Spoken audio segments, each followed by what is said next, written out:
¿Misericordia divina? ¿De verdad crees que lo sabes todo sobre ella? Prepárate, porque lo que estás a punto de escuchar podría cambiar por completo tu perspectiva. La imagen dulce y reconfortante que te han pintado, esa sensación de perdón fácil y amor incondicional. ¿Y si te dijera que hay mucho más? ¿Y si la Iglesia, en su sabiduría, o quizás por otras razones menos nobles, ha decidido dejar ciertos detalles en la sombra? Detalles que, una vez que los conozcas, te harán cuestionar si realmente comprendes la magnitud de la misericordia divina o si solo has rascado la superficie. Estamos aquí para sumergirnos en esas profundidades, en esas verdades incómodas que, quizás, nunca te contaron. Y la llave para abrir este cofre de secretos tiene nombre propio, Santa Faustina Kowalska. Fue a esta humilde monja polaca, en el turbulento siglo XX, a quien se le reveló el mensaje de la misericordia divina en una serie de visiones místicas. Pero, ¿crees que todo lo que Faustina transmitió fue dulzura y luz? ¿Crees que sus revelaciones solo hablaban de un Dios complaciente que perdona todo sin más? Piensa de nuevo. Porque la verdad es que, entre las páginas de su diario, entre sus experiencias sobrenaturales, se esconde una faceta de la misericordia divina mucho más exigente, mucho más, digamos, desafiante. Una faceta que, si te atreves a mirar de frente, puede que te incomode, que te haga tambalear en tus creencias más arraigadas. Pero es precisamente en esa incomodidad, en ese choque, donde puede estar la verdadera comprensión. Porque la misericordia divina, te lo aseguro, no es un camino de rosas. Es un camino de conversión, de lucha, y sí, también de juicio. Si este tipo de contenido te interesa y quieres descubrir más sobre las vidas de santos y la fe católica, suscríbete a Vidas Santas, activa la campanita para no perderte ningún video y déjanos un comentario diciéndonos qué te parece esta perspectiva inicial. Tu interacción nos ayuda a crecer y a seguir creando contenido como este. Y ahora, volvamos a Faustina, volvamos a esa verdad incómoda. Porque, a ver, seamos honestos. ¿No te resulta sospechoso que se hable tanto del Jesús de la misericordia y tan poco de las advertencias que él mismo transmitió a través de Faustina? Se enfatiza el amor, el perdón, la fuente inagotable de gracia. Todo muy bonito, ¿verdad? Pero, ¿dónde queda la justicia divina? ¿Dónde queda la responsabilidad individual? ¿Acaso la misericordia divina es una especie de comodín que podemos usar para justificar nuestras acciones, para seguir pecando sin consecuencias? Eso es lo que algunos parecen creer, y quizás, eso es lo que se nos ha transmitido implícitamente. Una versión edulcorada, una versión incompleta. Faustina, en sus visiones, no solo vio al Jesús misericordioso, sino también al Jesús justo. Un Jesús que advierte sobre el pecado, sobre la ingratitud, sobre el rechazo a su amor. Un Jesús que habla del infierno, sí, del infierno, ese tema tabú que parece que ya no se menciona en las iglesias modernas. Pero Faustina lo vio. Y lo describió con detalles escalofriantes.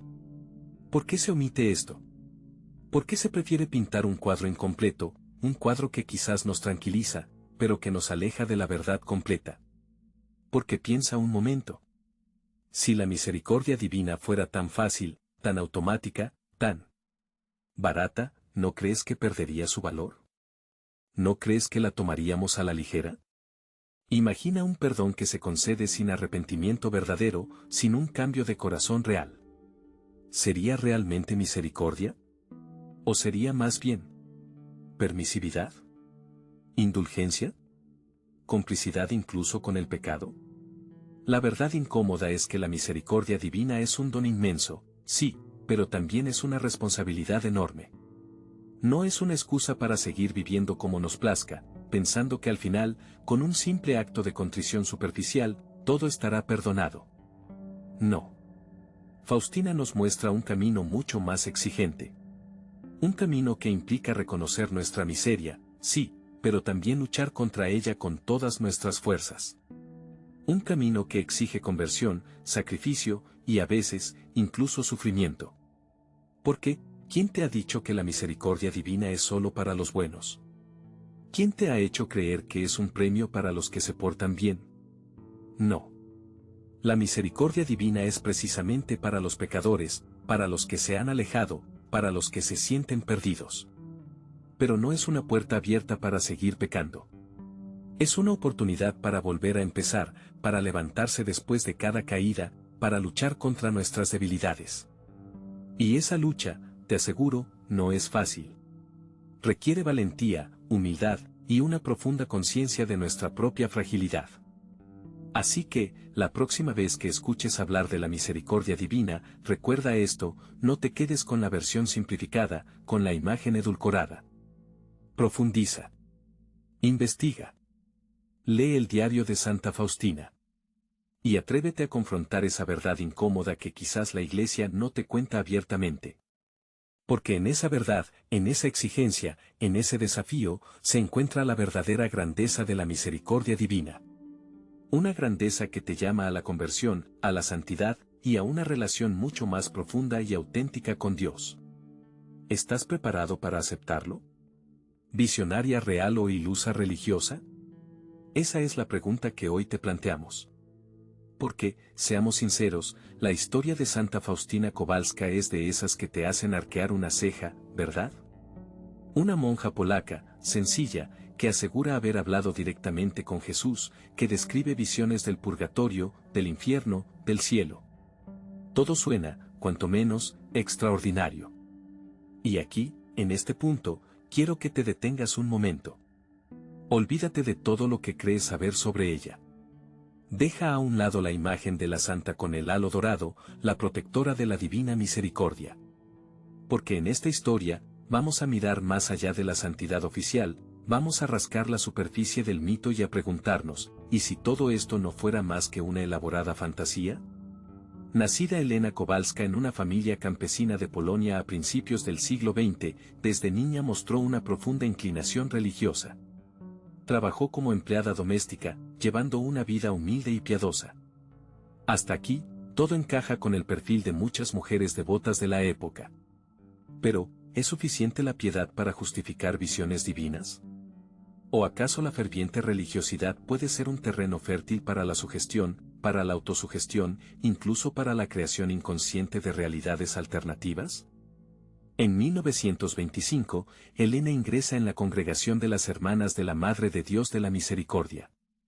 Es en este contexto monástico donde, según sus escritos, comienzan las revelaciones. Y aquí es donde la historia se vuelve, digamos, peculiar.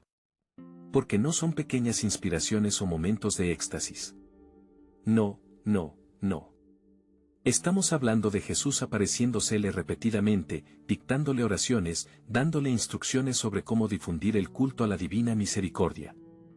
Estamos hablando de viajes místicos al infierno, al purgatorio, de conversaciones íntimas con la Virgen María. ¿Te imaginas? Su diario, La Divina Misericordia en mi alma, se convierte en la piedra angular de su santidad. Miles de páginas repletas de diálogos con lo divino, de descripciones detalladas de sus visiones. Un texto que, para algunos, es la prueba irrefutable de su conexión con Dios. Para otros, sin embargo, es un compendio de imaginación desbordante, quizás incluso de delirios místicos. Piénsalo por un segundo. Una joven monja, enclaustrada en un convento, en una época de profunda religiosidad, con una vida interior intensa. ¿Es tan descabellado pensar que su mente, su fe, su deseo de cercanía con Dios, pudieron haberle jugado una mala pasada? ¿Que sus anhelos espirituales se manifestaran en forma de visiones, interpretadas luego como mensajes celestiales? Porque, seamos honestos, las visiones místicas siempre han sido un terreno resbaladizo. ¿Dónde termina la fe genuina y dónde empieza la sugestión, la histeria religiosa, o incluso, en casos más extremos, la manipulación? La historia está plagada de falsos profetas, de visionarios autoproclamados que han arrastrado a multitudes a la perdición. ¿Podría ser Faustina, aunque bien intencionada, una pieza más en este complejo y a veces oscuro rompecabezas de la fe y la credulidad? Claro, muchos dirán que los milagros la avalan. Las curaciones inexplicables, las gracias concedidas a través de su intercesión. Pero, ¿son estos milagros realmente verificables? ¿No podrían ser explicados por la ciencia, por la sugestión, por la simple casualidad? Y aun si fueran inexplicables, ¿demuestran necesariamente un origen divino?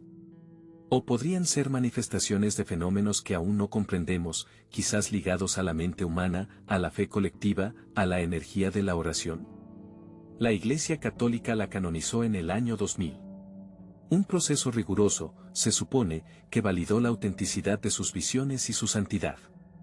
Pero incluso dentro de la Iglesia, hay voces disidentes, teólogos que cuestionan la base teológica de sus revelaciones, que ven en el culto a la divina misericordia una desviación de la verdadera fe cristiana. ¿Acaso la santidad es un concepto tan absoluto como nos quieren hacer creer? ¿O es más bien una construcción social, influenciada por el contexto histórico, por intereses eclesiásticos, por la necesidad de alimentar la fe de los creyentes? La vida de Faustina, desde una perspectiva crítica, se abre a un mar de interrogantes. ¿Fue una santa genuina, un canal elegido por Dios para revelar un mensaje de misericordia al mundo? ¿O fue una mujer piadosa, con una imaginación ferviente, cuyas experiencias subjetivas fueron magnificadas y sacralizadas por la institución religiosa? La respuesta, quizás, no sea tan sencilla como blanco o negro. Y es precisamente en esa zona gris, en esa ambigüedad, donde reside el verdadero misterio de Santa Faustina. Un misterio que te invitamos a explorar con nosotros. Porque discernir la verdad, separar el grano de la paja, es un ejercicio fundamental para todo espíritu crítico. ¿Y tú, qué opinas? ¿Visionaria real o ilusa religiosa? La decisión, al final, es tuya. Adentrémonos juntos en el corazón palpitante de la devoción a la divina misericordia. En el centro, como un sol irradiando luz y sombra, se encuentra el Diario de Santa Faustina Kowalska. Ese libro que ha tocado millones de almas, que ha inspirado oraciones, cuadros y una corriente espiritual global. Pero, detente un momento, ¿alguna vez te has preguntado qué estás leyendo realmente cuando abres sus páginas? ¿Te has cuestionado la naturaleza de esas palabras que tanto resuenan en tu interior?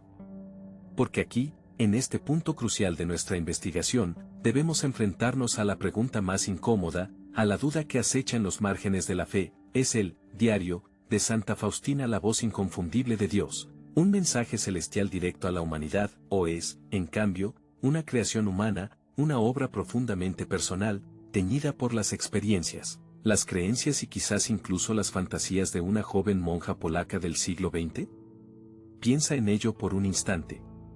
Una mujer, enclaustrada en un convento, escribe sobre visiones, sobre conversaciones íntimas con Jesús, sobre mandatos divinos que moldean una nueva forma de devoción. ¿No te parece, al menos un poco, extraordinario?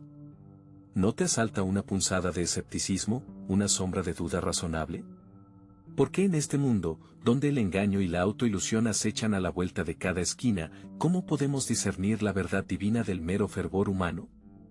Se nos ha dicho que el Diario es un faro de luz en la oscuridad, una guía segura hacia la misericordia infinita de Dios.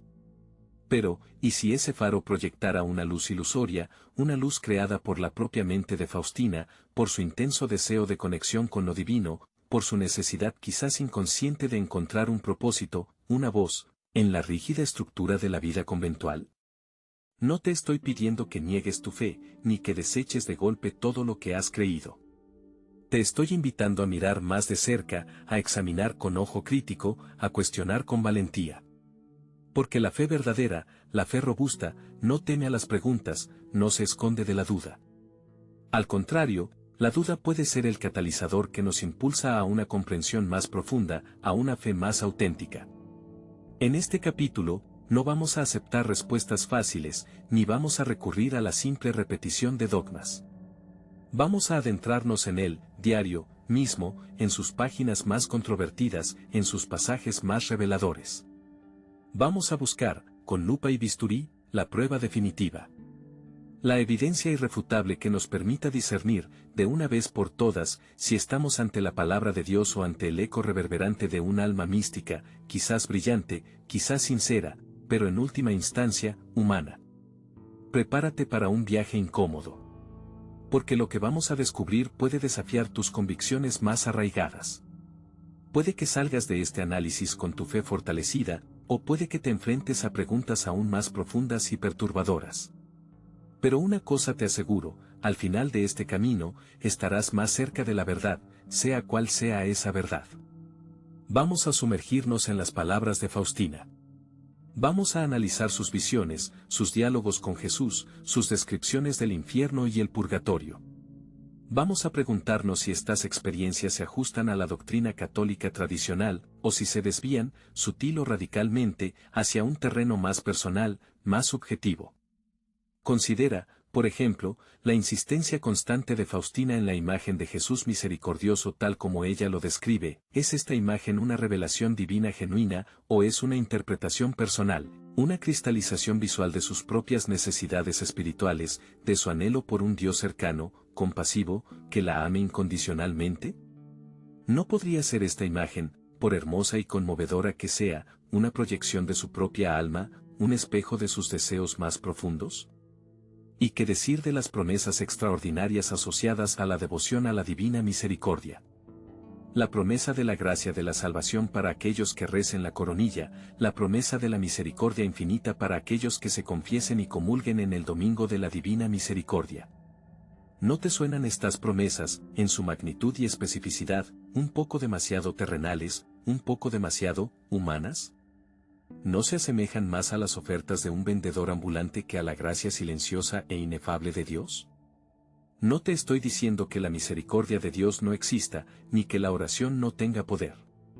Lo que te estoy sugiriendo es que te preguntes si estas promesas, tal como se presentan en el diario, no están teñidas por un cierto entusiasmo humano, por una necesidad de difundir un mensaje, quizás incluso por una cierta ingenuidad mística. Vamos a examinar pasajes concretos del diario. Vamos a desmenuzar las palabras de Faustina, a analizar su lenguaje, su estilo, sus metáforas. Vamos a buscar inconsistencias, contradicciones, posibles influencias externas. Vamos a confrontar sus afirmaciones con la teología católica, con la historia de la mística, con la psicología humana. Porque la verdad, amigo mío, no se esconde en las sombras, ni se revela solo a los corazones crédulos. La verdad se busca con honestidad, con rigor, con valentía. Y es esa búsqueda, esa exploración intrépida, la que vamos a emprender juntos en este capítulo. Prepárate para cuestionar todo lo que creías saber. Prepárate para enfrentar la posibilidad de que la historia que te han contado, la historia que has abrazado con fervor, sea quizás un poco más compleja, un poco más humana, de lo que jamás imaginaste. La prueba definitiva nos espera en las páginas del diario. Ábrelo con nosotros, y atrévete a mirar. En esta historia visual, te enfrentas a una imagen que conoces, una imagen que quizás hayas visto en iglesias, en casas, incluso en la calle. La imagen de Jesús misericordioso. Esa figura con la mano alzada en bendición, esos rayos pálidos que emanan de su corazón, ¿te has parado alguna vez a pensar realmente en ella? Más allá de la devoción, más allá de la costumbre, ¿has cuestionado su significado? Porque hoy, vamos a mirarla de frente, con ojos críticos, con una pregunta punzante que resuena en el aire: ¿es arte sacro, una expresión genuina de fe, o es algo más? ¿Es, quizás, una herramienta sutil, pero poderosa, de propaganda religiosa? Observa los detalles. Esos rayos, uno rojo, uno blanco, te dicen que representan la sangre y el agua que brotaron del costado de Cristo. Un mensaje claro, directo, fácil de digerir, demasiado fácil. ¿No te parece simplificar la complejidad del misterio de la fe en una fórmula visual tan explícita? ¿Dónde queda el espacio para la interpretación personal, para la búsqueda íntima, o es que esta imagen no busca la intimidad, sino la adhesión masiva? Fíjate en la mirada de Jesús. Es una mirada dulce, compasiva, casi suplicante. Una mirada que te promete perdón, alivio, consuelo. Una mirada que te dice: ven a mí, yo te salvaré. ¿No sientes una ligera manipulación emocional en esa dulzura estudiada? ¿No te parece que apela directamente a tus miedos, a tus inseguridades, a tu necesidad de ser perdonado? Porque, seamos honestos, todos tenemos algo que perdonar, ¿verdad? Y esta imagen te ofrece el perdón de forma inmediata, visual, casi instantánea. ¿No es eso sospechosamente conveniente? Algunos te dirán que es arte sacro, que conecta con la tradición, que eleva el espíritu. Te hablarán de la belleza de la composición, de la paleta de colores suaves, de la serenidad que emana. Te dirán que es una ventana al alma de Cristo, una manifestación visual de su amor infinito. Y quizás tengan razón. Quizás, para muchos, esta imagen sea un faro de esperanza, un símbolo de fe genuina, una fuente de consuelo en momentos difíciles. Pero, detente un momento. Piensa en la proliferación de esta imagen. Está en todas partes. En iglesias, sí, pero también en estampitas, en llaveros, en calendarios, incluso en redes sociales. Una omnipresencia que roza lo comercial, lo propagandístico. ¿No te recuerda a esas campañas publicitarias que te bombardean con un mensaje hasta que se te graba a fuego en la mente? Compra esto, bebe aquello, cree en esto. ¿Es la fe reducible a una campaña de marketing visual? ¿Es Jesús misericordioso una marca religiosa más? Porque, vamos a ser sinceros, la Iglesia, como cualquier institución, tiene sus estrategias de comunicación. Y esta imagen, con su mensaje sencillo y emotivo, es una herramienta de comunicación muy eficaz. Apela a las emociones, evita la complejidad doctrinal, y ofrece una solución rápida y fácil a las angustias existenciales. Confía en mí y todo estará bien. Un eslogan divino, pero, ¿suficiente, profundo, verdadero? Algunos críticos incluso señalan similitudes inquietantes con iconografías profanas, con imágenes utilizadas en regímenes totalitarios, con la propaganda política más burda. Esa mano extendida, esa mirada paternalista, esa promesa de salvación. ¿No hay ecos de otros líderes, de otros salvadores autoproclamados en la historia? Es una comparación incómoda, lo sé. Pero, ¿no es precisamente la incomodidad lo que nos obliga a pensar de forma crítica? No te estoy diciendo que esta imagen sea intrínsecamente mala, ni que la devoción a Jesús misericordioso sea falsa. Lo que te propongo es que mires más allá de la superficie.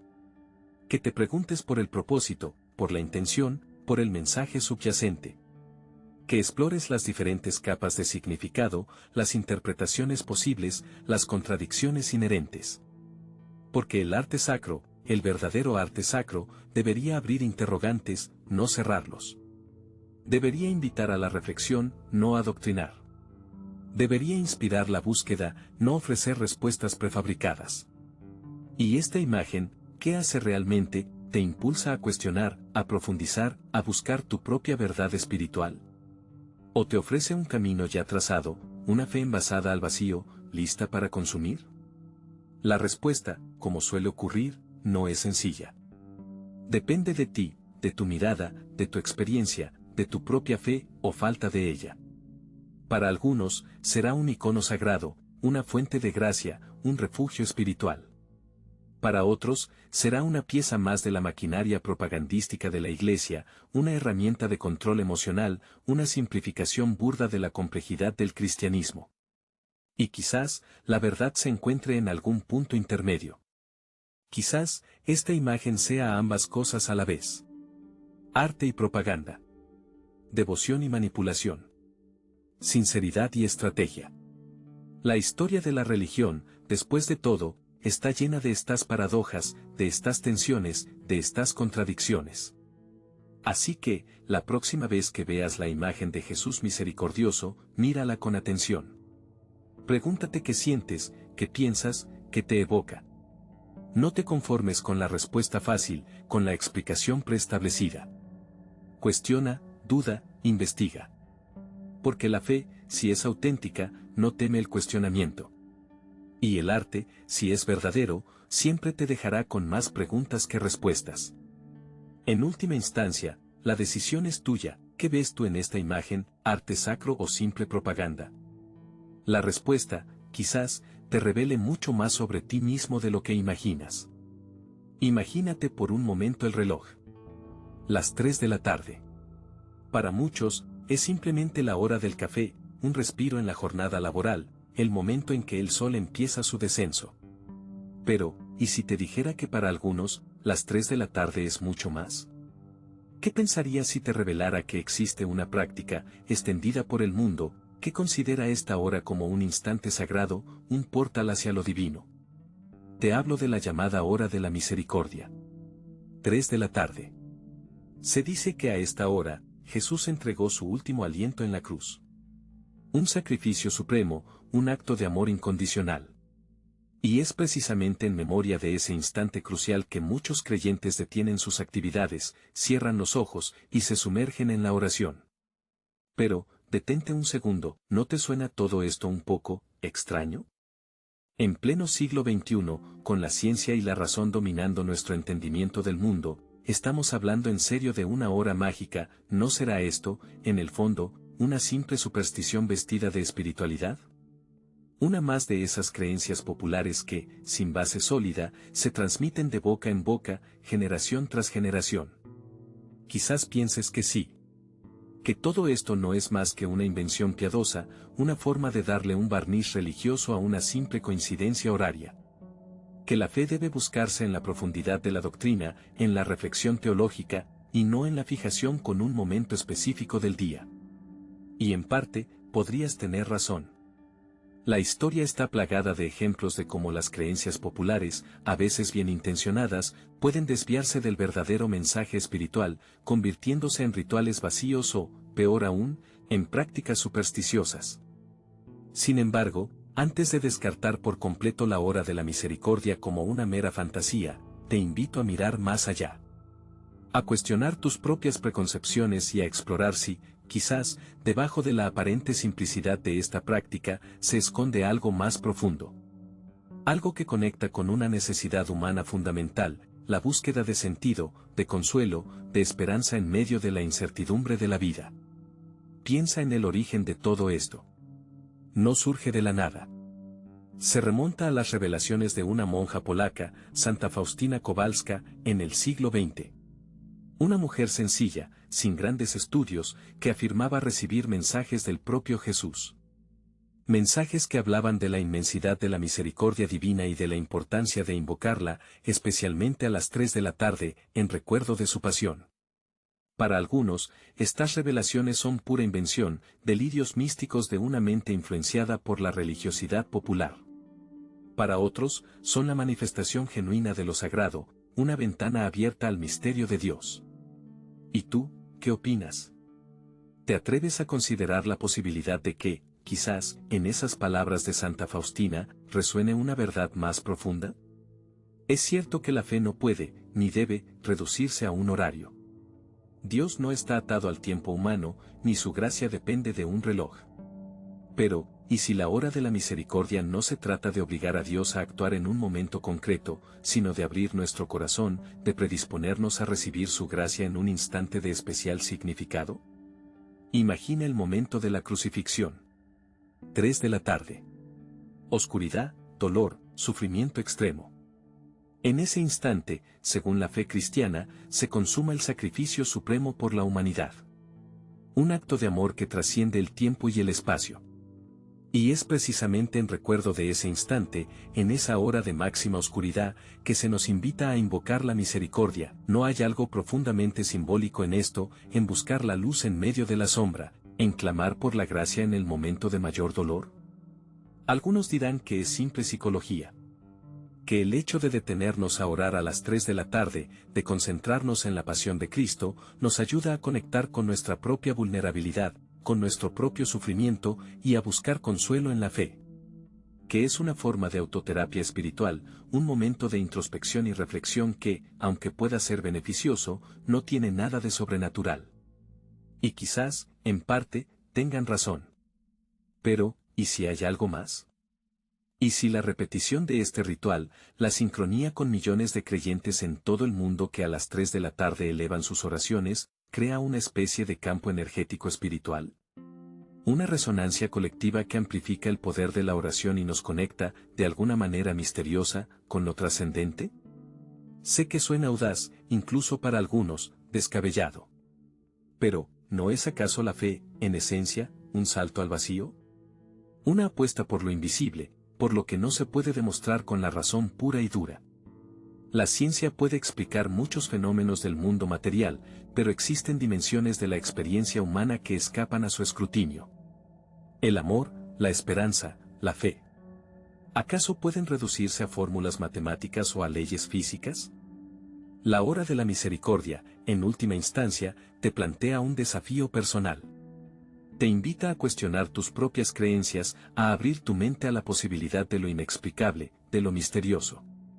No te pide que creas ciegamente, sin discernimiento. Te anima a explorar, a investigar, a reflexionar. A preguntarte si, quizás, en ese instante preciso del día, a las 3 de la tarde, existe realmente una oportunidad especial, un momento de gracia que espera ser descubierto. O quizás no. Quizás todo sea, en efecto, una simple superstición, una creencia popular sin fundamento. Pero, ¿y si te equivocas? ¿Y si, al rechazar de plano esta práctica, te estás cerrando a una puerta, a una posibilidad de conexión con lo divino? La decisión, al final, es tuya. Tú eliges si ver en las 3 de la tarde un simple número en el reloj, o un instante cargado de significado, un momento para abrir tu corazón a la misericordia. ¿Qué eliges tú?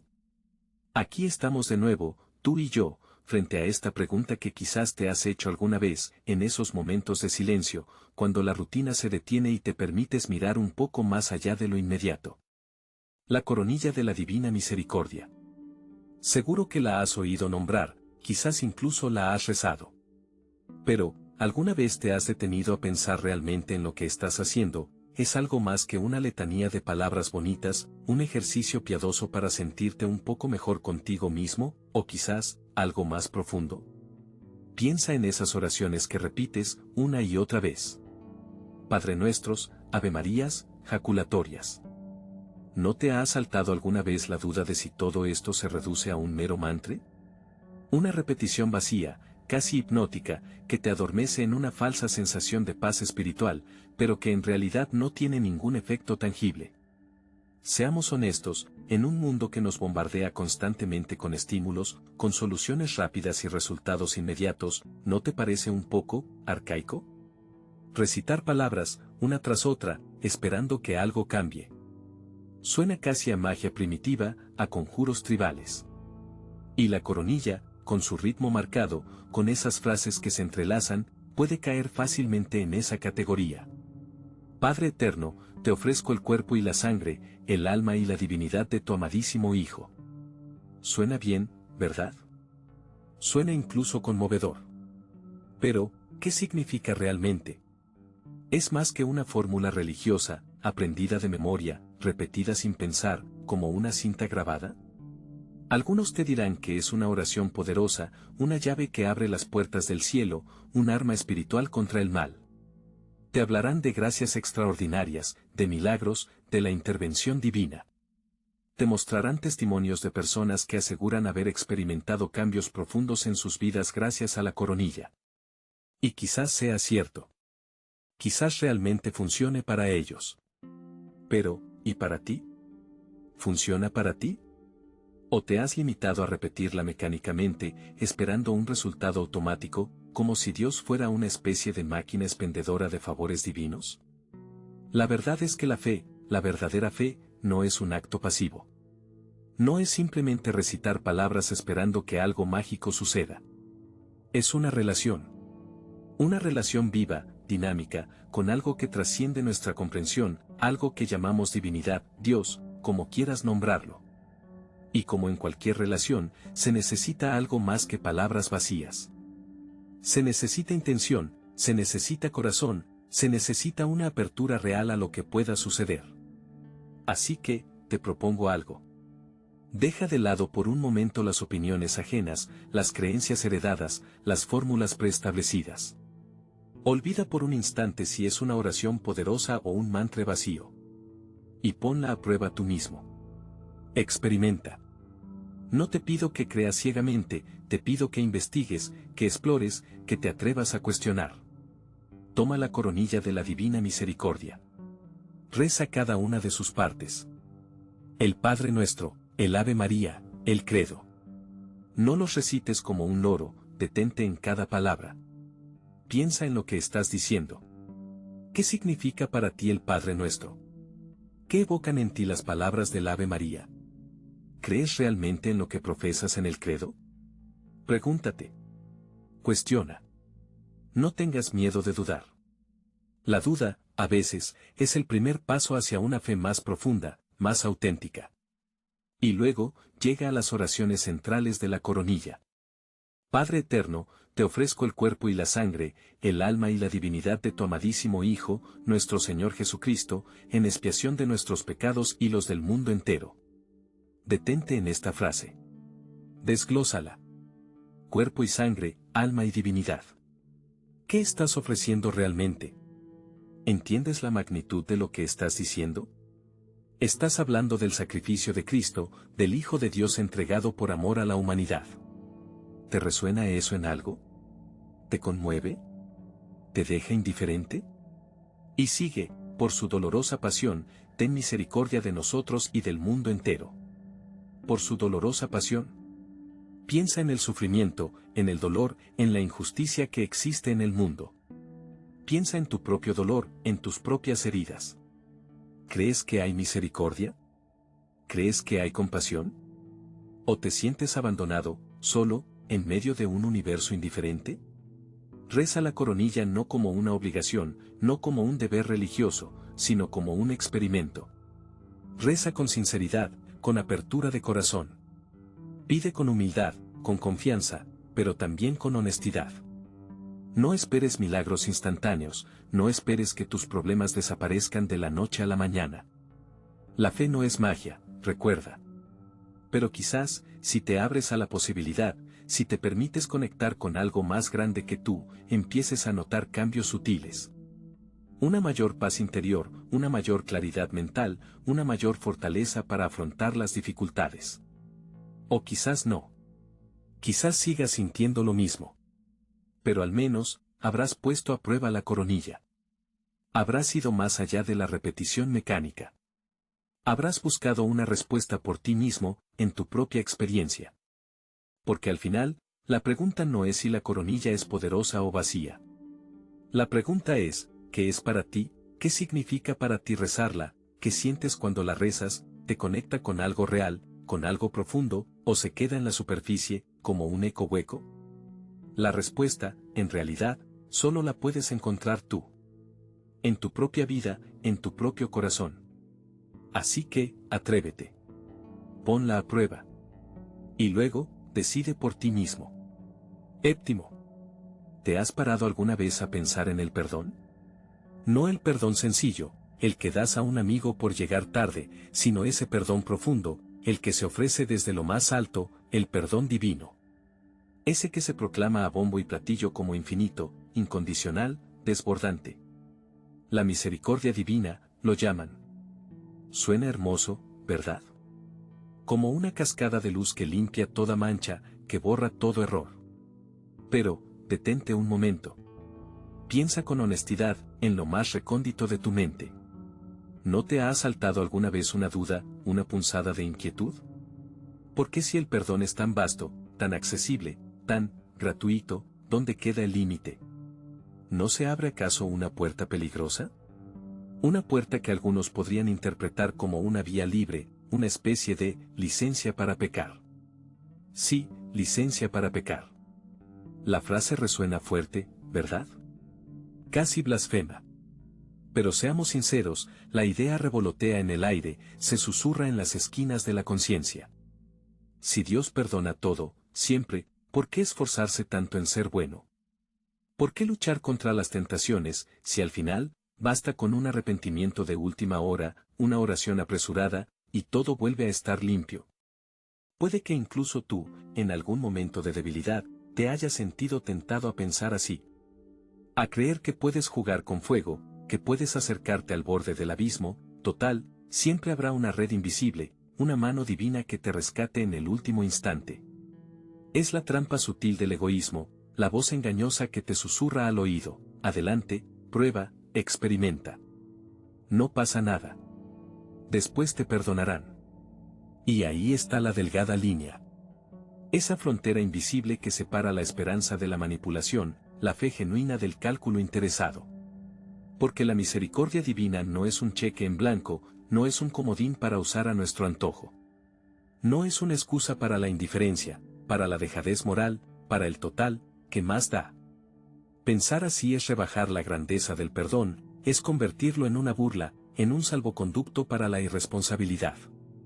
Es olvidar que el perdón, el verdadero perdón, no es un acto mágico que borra las consecuencias de nuestros actos. El pecado deja huella, deja cicatrices, en nosotros y en el mundo que nos rodea. Aunque seamos perdonados, el daño causado persiste, las heridas tardan en sanar. Entonces, ¿dónde está el camino? ¿Cómo transitar esta delgada línea sin caer en el engaño? La respuesta, quizás, esté en comprender la verdadera naturaleza del perdón divino. No como una simple anulación de la culpa, sino como una fuerza transformadora, una invitación a la conversión, a un cambio profundo del corazón. La misericordia divina no te deja donde estás. No te dice, sigue igual, no te preocupes, yo te cubro las espaldas. No, la misericordia divina te levanta, te impulsa hacia adelante, te desafía a ser mejor.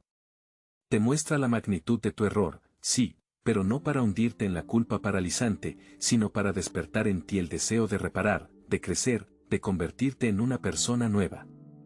Es un camino exigente, un camino de autenticidad y valentía.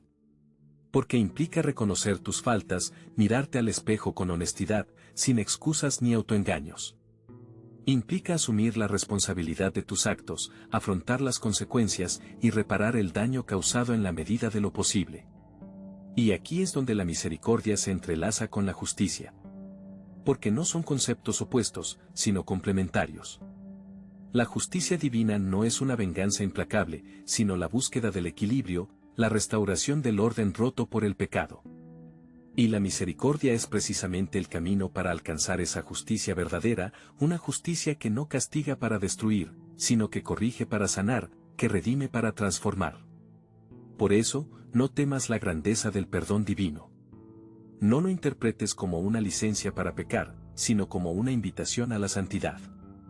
A esa santidad que no es perfección inalcanzable, sino camino de crecimiento constante, de lucha contra el mal, de apertura a la gracia.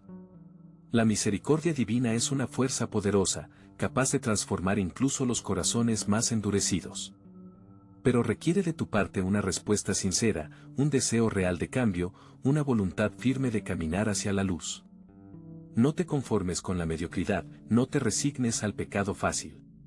Atrévete a abrazar la misericordia divina como un camino de auténtica transformación, como un trampolín hacia la santidad.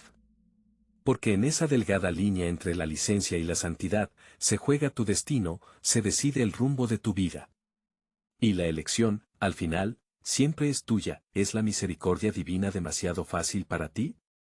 Esa es la pregunta que quizás no te has atrevido a formularte en voz alta, pero que resuena en algún rincón de tu mente, ¿verdad?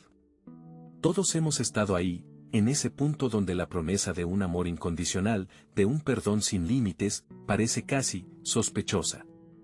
En un mundo que nos machaca con la meritocracia, con el esfuerzo constante, donde cada logro se mide en sudor y lágrimas, la idea de una misericordia divina que se ofrece gratuitamente, a veces, se siente como un atajo, como una vía rápida que evade la verdadera prueba de fuego de la fe.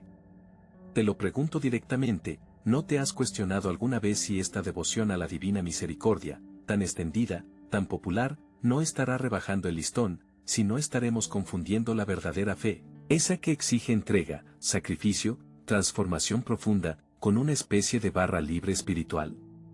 Porque, seamos honestos, es fácil rezar una coronilla, es sencillo pronunciar Jesús, en ti confío, es reconfortante imaginar un océano infinito de gracia dispuesto a borrar cualquier error. Pero, ¿es eso todo? ¿Se reduce la fe a una fórmula mágica, a una repetición piadosa que nos garantiza el cielo sin necesidad de cambiar realmente nuestra vida? Quizás, en lo más profundo de tu ser, sientes una punzada de inquietud. Porque sabes, en tu fuero interno, que la vida cristiana, la auténtica, no es un camino de rosas. Te han hablado del peso de la cruz, del estrecho sendero, de la necesidad de negarse a uno mismo. Y de repente, aparece esta imagen de un Jesús misericordioso que parece decirte, no te preocupes, todo está perdonado, no importa lo que hayas hecho, solo confía. Y sí, es un mensaje hermoso, profundamente consolador, pero, ¿es completo? ¿No falta algo? Porque si la misericordia divina fuera simplemente fácil, si se tratara solo de recibir sin dar nada a cambio, ¿dónde quedaría entonces el desafío de la fe, donde la llamada a la conversión, a la transformación radical del corazón? ¿No se diluiría la exigencia del Evangelio en una especie de perdón exprés, de solución rápida para la conciencia culpable? Piénsalo por un momento. Si la misericordia divina fuera una especie de comodín que podemos usar a nuestro antojo, sin verdadero arrepentimiento, sin propósito de enmienda, ¿no estaríamos banalizando el sacrificio de Cristo en la cruz? ¿No estaríamos convirtiendo la gracia divina en algo barato, en un producto de consumo espiritual? Algunos críticos, incluso dentro de la Iglesia, han levantado la voz, advirtiendo sobre este posible peligro. Se preguntan si la devoción a la divina misericordia, en su forma popular, no estará fomentando una fe superficial, una religiosidad sentimental que se contenta con la emoción del momento, pero que no se traduce en un compromiso real con el Evangelio. Temen que se esté creando una generación de creyentes que confían en la misericordia divina como un seguro contra todo riesgo, pero que olvidan la importancia del esfuerzo personal, de la lucha contra el pecado, de la búsqueda constante de la santidad. Y quizás tengan razón en parte. Porque la misericordia divina no es una patente de corso para seguir viviendo como si nada, para justificar nuestros errores y pecados con la excusa de que Dios es misericordioso. No es una invitación a la complacencia, a la mediocridad espiritual. Al contrario, la verdadera misericordia divina, la que emana del corazón de Cristo, es profundamente exigente. Te interpela, te desafía, te empuja a salir de tu zona de confort, a abandonar tus seguridades, a poner toda tu vida en manos de Dios. La misericordia divina no es fácil en el sentido de ser gratuita, barata o superficial. Es fácil en el sentido de que está al alcance de todos, incluso del pecador más empedernido, incluso de aquel que se siente más alejado de Dios. Pero recibir esa misericordia, acogerla en nuestro corazón, no es un acto pasivo. Requiere una respuesta activa, una entrega total, una conversión sincera. La misericordia divina no te exime de la lucha, no te evita el dolor, no te garantiza una vida sin problemas. Pero sí te ofrece la fuerza, la gracia, el amor incondicional para afrontar cualquier dificultad, para levantarte después de cada caída, para seguir caminando hacia la meta, que es la unión con Dios. Entonces, ¿es la misericordia divina demasiado fácil? La respuesta, en realidad, depende de ti. Depende de cómo la entiendas, de cómo la vivas, de cómo respondas a ese llamado de amor infinito que Dios te ofrece. Si la reduces a una fórmula mágica, a una simple devoción superficial, entonces sí, puede que se convierta en algo fácil, pero vacío, estéril. Pero si la acoges con un corazón abierto, con humildad, con sincero arrepentimiento, entonces descubrirás que la misericordia divina es mucho más que una promesa de perdón. Es un camino de transformación profunda, de auténtica renovación interior, un camino que te exige todo, pero que te da mucho más de lo que jamás podrías imaginar. Reflexiona sobre esto. No te conformes con respuestas fáciles, con devociones superficiales. Profundiza en el misterio de la misericordia divina, busca su verdadero significado, y permítele que transforme tu vida por completo. Porque la verdadera fe, la auténtica, nunca es fácil. Pero siempre, absolutamente siempre, merece la pena. Los milagros, son susurros divinos en el viento de la fe, o ecos de la esperanza desesperada resonando en el vacío. En la historia de Santa Faustina Kowalska, te confrontas a esta pregunta con una intensidad que te obliga a mirar más allá de lo evidente, a cuestionar lo que crees y lo que te han contado. Son los milagros que se le atribuyen a esta santa polaca pruebas irrefutables de una conexión directa con lo divino, señales inequívocas de que el cielo mismo intervino en la tierra para confirmar su mensaje. ¿O son, en cambio, interpretaciones piadosas de eventos naturales, coincidencias afortunadas adornadas con el brillo de la fe, o incluso, en el rincón más oscuro de la duda, fabricaciones ingeniosas, trucos de la mente humana deseosa de creer? Te encuentras ahora en el centro de un debate milenario, un campo de batalla donde la fe y la razón chocan, donde lo inexplicable desafía la lógica, y donde tú, como espectador y pensador, debes sopesar la evidencia. ¿Estás preparado para adentrarte en la bruma de lo incierto, para examinar los hechos con una mirada crítica, para sentir la tensión entre el anhelo de lo milagroso y la fría luz del escepticismo? Considera, por ejemplo, el caso de Stanislava Gruszynska, una mujer al borde del abismo, consumida por una tuberculosis pulmonar que la había reducido a un espectro de dolor y sufrimiento. Los médicos, esos centinelas de la ciencia, habían pronunciado su veredicto final: desahuciada, sin esperanza, un caso perdido. Pero entonces, en medio de la oscuridad del hospital, en la soledad de su lecho de muerte anticipada, Stanislava recurrió a Faustina, una monja a la que apenas conocía en vida, pero cuya fama de santidad comenzaba a extenderse como un fuego silencioso. Oró, rezó con la desesperación de quien no tiene nada más que perder, aferrándose a la promesa de misericordia divina que Faustina proclamaba. Y entonces, según el testimonio de muchos, ocurrió lo impensable.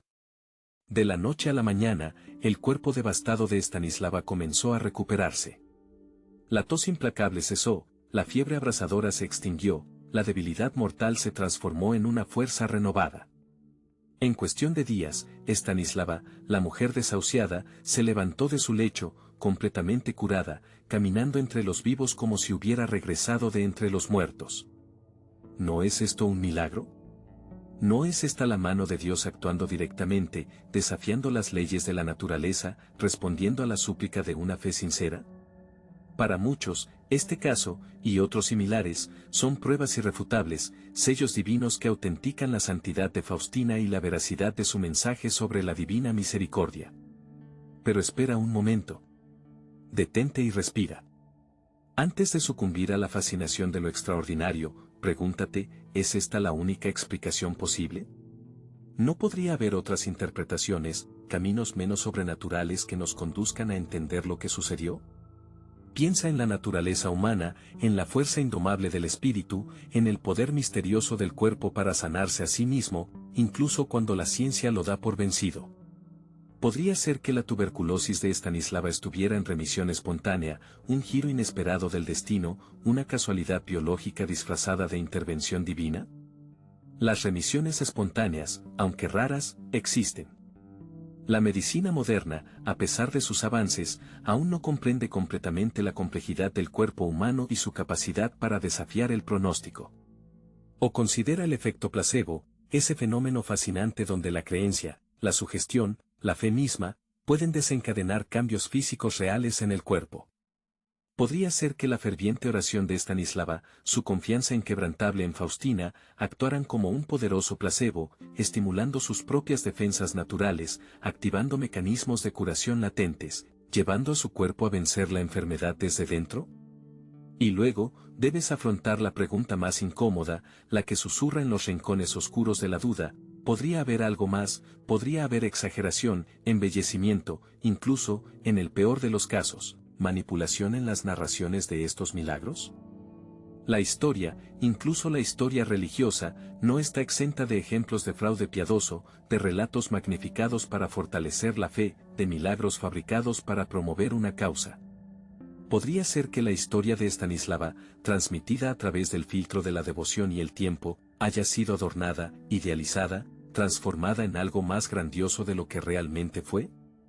Podría haber detalles omitidos, matices perdidos, interpretaciones sesgadas que hayan transformado un evento natural o una remisión afortunada en un milagro incuestionable. No te estoy pidiendo que niegues la posibilidad de lo milagroso. No te estoy instando a descartar la fe o a abrazar el cinismo. Te estoy invitando a mirar con ojos críticos, a cuestionar con valentía, a examinar la evidencia con la misma rigurosidad que aplicarías a cualquier otro reclamo extraordinario. Los milagros de Santa Faustina, como todos los milagros, te confrontan a una elección fundamental. ¿Aceptarás la explicación más simple, la más cómoda, la que alimenta tu anhelo de lo trascendente? ¿O te atreverás a explorar las alternativas, a considerar las explicaciones naturales, a reconocer la posibilidad de la duda, incluso del engaño? La respuesta, en última instancia, reside en ti. Tú eres quien debe sopesar la evidencia, quien debe evaluar las probabilidades, quien debe decidir dónde depositar tu fe. Los milagros de Santa Faustina permanecen como un enigma, un espejo que refleja tus propias creencias, tus propios miedos, tu propia búsqueda de la verdad en un mundo a menudo confuso y misterioso. Y en este enigma, en esta búsqueda, quizás encuentres una verdad más profunda, una comprensión más íntima de lo que significa creer y de lo que significa cuestionar. En esta historia que hemos recorrido juntos, hemos rozado la superficie de un misterio profundo, algo que quizás te ha incomodado, te ha desafiado, incluso te ha enfadado. Hemos hablado de esa verdad incómoda que a veces preferimos ignorar, esa sombra que se alarga sobre nuestro mundo moderno, un mundo que se tambalea entre avances tecnológicos asombrosos y una profunda crisis de sentido. Pero, ¿y si en medio de este caos, en este torbellino de noticias inquietantes y dilemas morales, existiera una respuesta inesperada? Una respuesta que no se encuentra en los titulares, ni en los debates políticos, ni en las fórmulas científicas. Una respuesta que, a primera vista, podría parecer demasiado simple, incluso ingenua, para los problemas complejos que enfrentamos. Quizás te preguntes, y con razón, si en este siglo XXI, en esta era de la información y la desilusión, hablar de misericordia divina no es una reliquia del pasado, un consuelo para almas piadosas, pero irrelevante para la realidad cruda y dura que vivimos. ¿No es acaso la misericordia una debilidad en un mundo donde la supervivencia del más fuerte parece ser la única ley? ¿No es la justicia, la firmeza, la determinación, lo que necesitamos para combatir la corrupción, la desigualdad, la violencia que nos rodea? Te entiendo. Estas preguntas son válidas, incluso necesarias. Porque si la fe no se enfrenta a las dudas, si no se confronta con la realidad, se convierte en un dogma vacío, en una cáscara sin alma. Y no es eso lo que buscamos aquí, ¿verdad? Hemos visto cómo el mundo se desgarra en conflictos, cómo la indiferencia se instala en nuestros corazones, cómo la desesperanza se extiende como una sombra helada. Hemos presenciado guerras que parecen interminables, crisis humanitarias que nos abruman, divisiones ideológicas que nos separan. Hemos visto el egoísmo, la codicia, la sed de poder, manifestándose de formas brutales y sutiles. Y en medio de todo esto, la pregunta persiste, ¿dónde está la salida? ¿Existe alguna esperanza real? Algunos dirán que la respuesta está en la política, en las ideologías, en la revolución social. Otros apostarán por la ciencia, por el progreso tecnológico, por la inteligencia artificial. Y quizás, en parte, tengan razón. Pero, ¿y si todo esto no es suficiente? ¿Y si falta algo esencial, algo que va más allá de lo material, de lo tangible, de lo calculable? Piensa por un momento en los grandes males de nuestro tiempo. La injusticia social, sí, pero también el vacío existencial, la soledad profunda, la angustia ante la incertidumbre del futuro. La pérdida de valores, la relativización de la verdad, el individualismo exacerbado.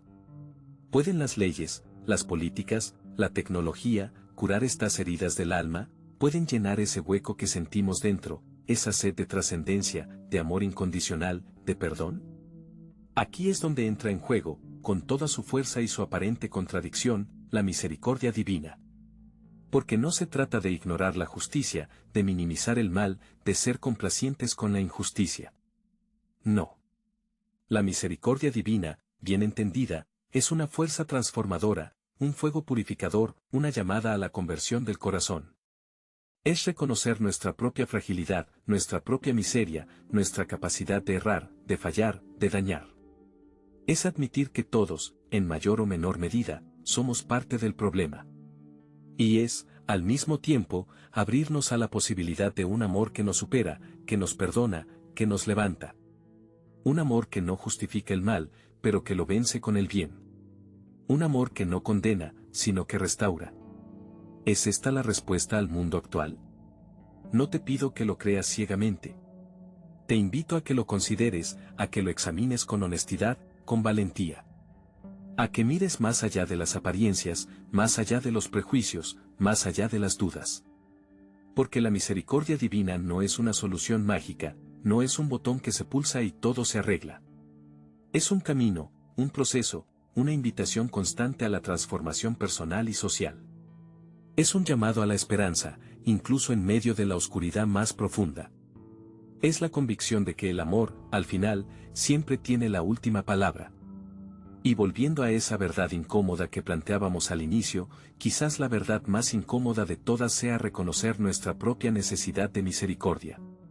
Reconocer que no somos perfectos, que estamos rotos, que necesitamos ser sanados. Y que, quizás, la sanación del mundo comience con la sanación de cada uno de nosotros. Entonces, te pregunto directamente a ti, ¿podría ser la misericordia divina, a pesar de todas las dudas, de todas las controversias, de todas las dificultades, la respuesta que este mundo herido, este mundo dividido, este mundo sediento de paz, realmente necesita? Si has llegado hasta aquí, gracias por explorar este tema con nosotros. ¿Qué piensas tú? ¿Te ha hecho reflexionar este video? Déjanos tu opinión en los comentarios, comparte este video con alguien a quien creas que le puede interesar y no olvides suscribirte a Vidas Santas para más contenido que te haga pensar y crecer en tu fe.